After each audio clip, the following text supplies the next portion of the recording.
Good morning student, myself Yogendra Tyagi. Today we will discuss chapter 14 statics class 9th and CERT.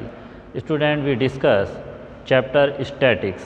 First we define meaning of statics. Student, statics STATICS meaning of statics इसका क्या meaning है? Student, our world is becoming more and more information oriented. Every part of our life utilize data in one form or the other. So it becomes essential for us to know how to extract meaningful information from such data.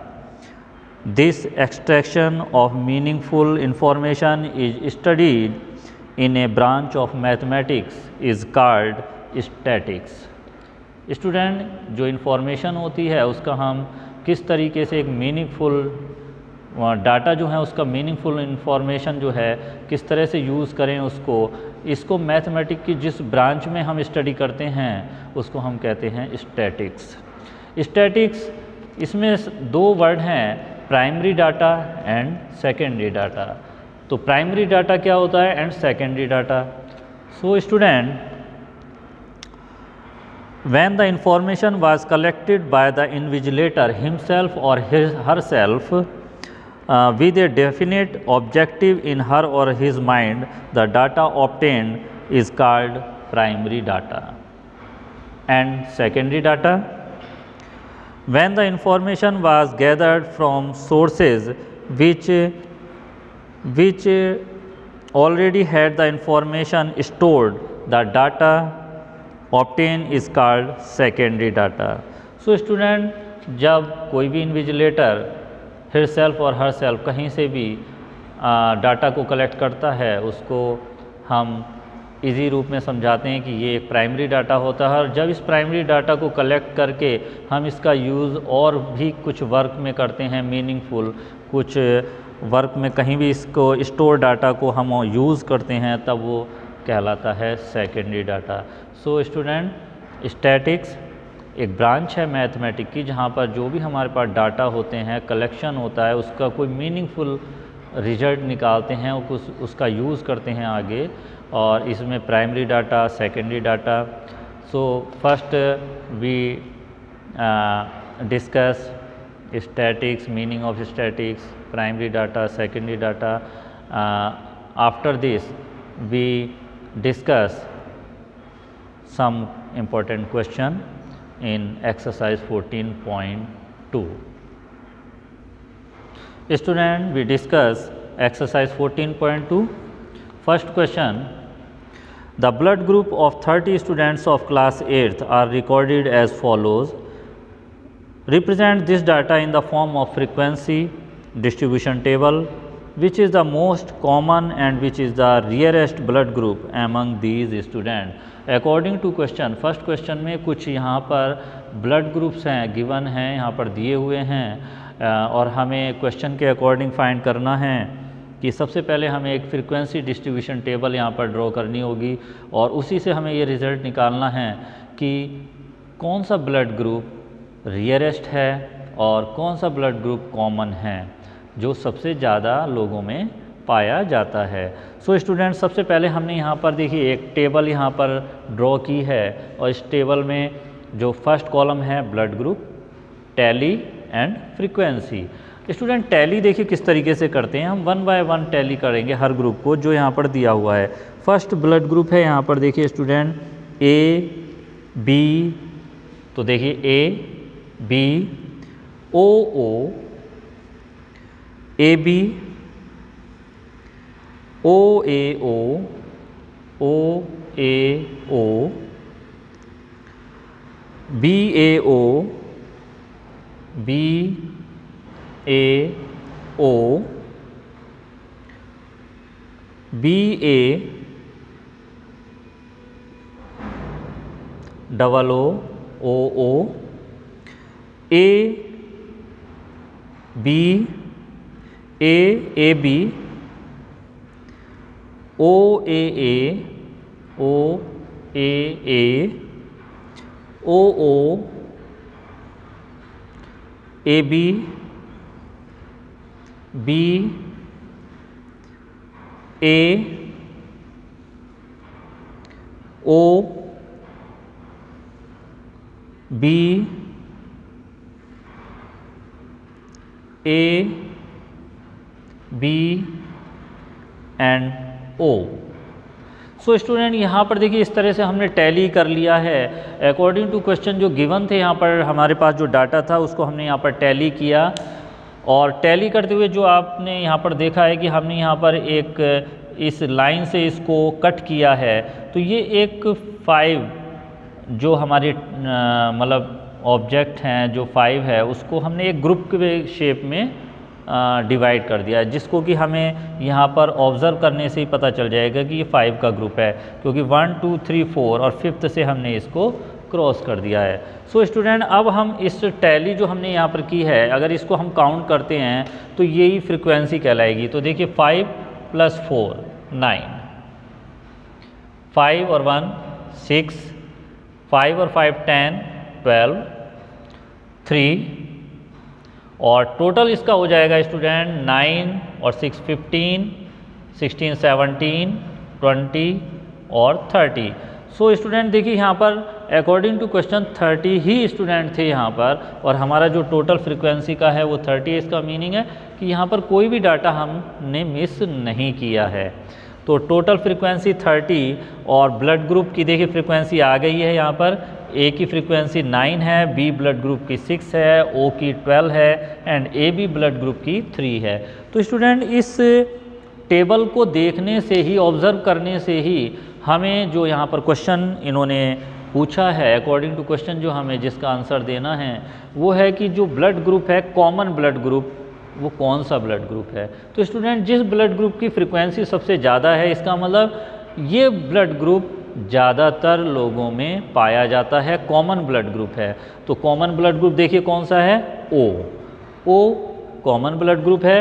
और जिस blood group की frequency minimum है उसी blood group को हम कहते हैं कि रियरेस्ट है, मतलब सबसे मतलब कम लोगों में पाया जाता है ये ब्लड ग्रुप। तो यहाँ पर ए बी ब्लड ग्रुप की फ्रीक्वेंसी सबसे मिनिमम है, 3 है। इसका मतलब रियरेस्ट ब्लड ग्रुप जो है वो 3 है। सो स्टूडेंट यहाँ पर हमें जो क्वेश्चन थे उनका आंसर मिल चुका है इस टेबल को ऑब्ज़र्व करने पर। कॉमन ब्लड ग्रुप देखिए स्टूडेंट, कॉमन ब्लड ग्रुप है कॉमन ब्लड ग्रुप। तो common group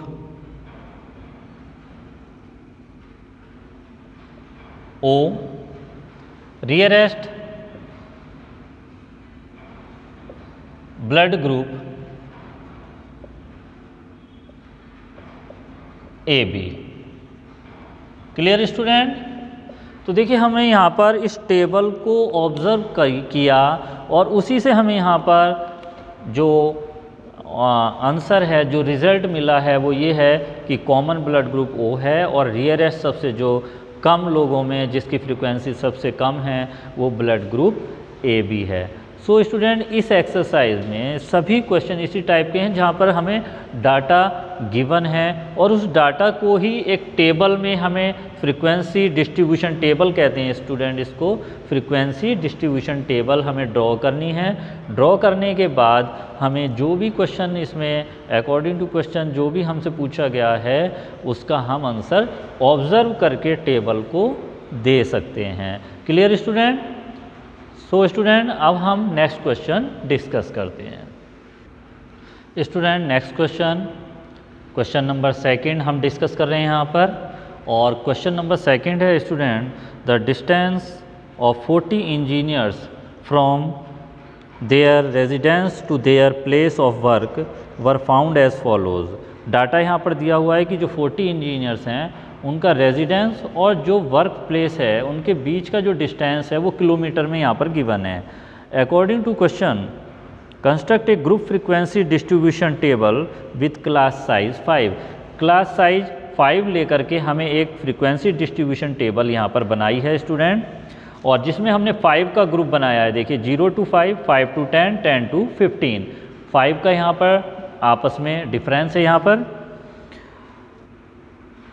5 not included, 0 to 5 जो ग्रुप है इसमें 5 को इंक्लूड नहीं करना है स्टूडेंट, 5 to 10 वाले में 5 को इंक्लूड करना है। सेम इसी तरह से 10 to 15 वाले में 15 आपको ऐड नहीं करना है, 15 को 15 to 20 वाले ग्रुप में ऐड करना है। उसके बाद देखिए नेक्स्ट कॉलम है टैली, तो यहाँ पर हमने टैली किया, टैली करने के बाद जो भी हमें यहाँ पर मिला है इसको हम काउंट कर लेते हैं स्टूडेंट। तो देखिए 5 का यहाँ पर ग्रुप है 1 2 3 4 एंड 5, तो फ्रीक्वेंसी हो गई 5, 11,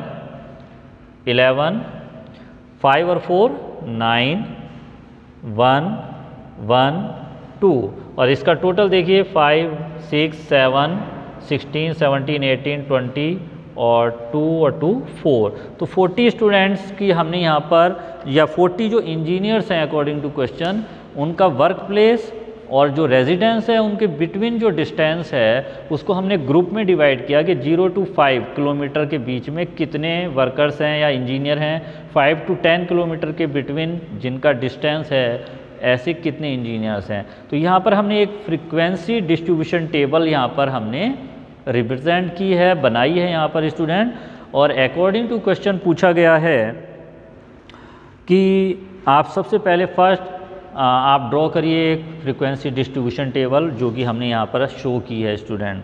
next, what main feature do you observe from the tabular representation, ये जो टेबुलर रिप्रेजेंटेशन किया है यहाँ पर, इसमें क्या मेन ऑब्जर्वेशन हुआ, क्या हमने ऑब्जर्व किया।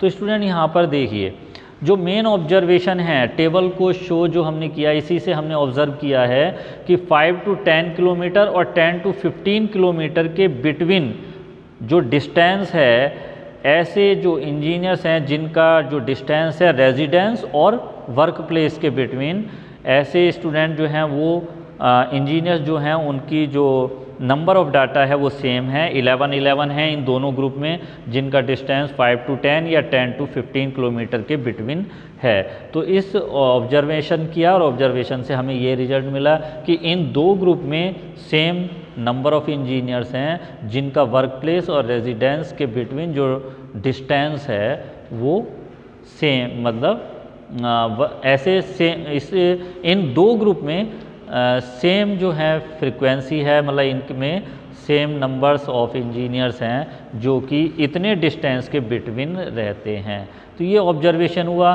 सो स्टूडेंट आपको क्लियर हो गया होगा कि इस एक्सरसाइज में जो भी हमें डाटा दिया हुआ है उसको हमें अकॉर्डिंग टू क्वेश्चन वर्क जो भी है ग्रुप में कन्वर्ट करना है, फिर टैली, और उसके बाद टैली को काउंट करना है जो हमारे लिए फ्रीक्वेंसी है, और उसके बाद ऑब्ज़र्व करके हमें इस डाटा को, इस टेबल को ऑब्ज़र्व करके जो भी हमसे क्वेश्चन डिस्कस किए हैं या पूछे हैं इस को इन क्वेश्चन में जो भी आंसर हमसे पूछा गया है उसको हम डिस्कस करके उसका आंसर हम बता सकते हैं।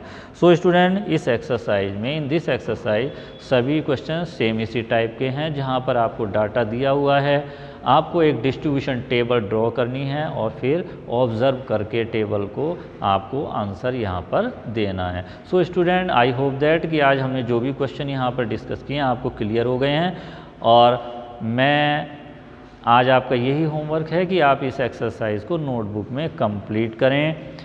नेक्स्ट वीडियो में हम इसी चैप्टर स्टैटिक्स के कुछ और इम्पोर्टेंट क्वेश्चन डिस्कस करेंगे। Thank you very much and have a nice day.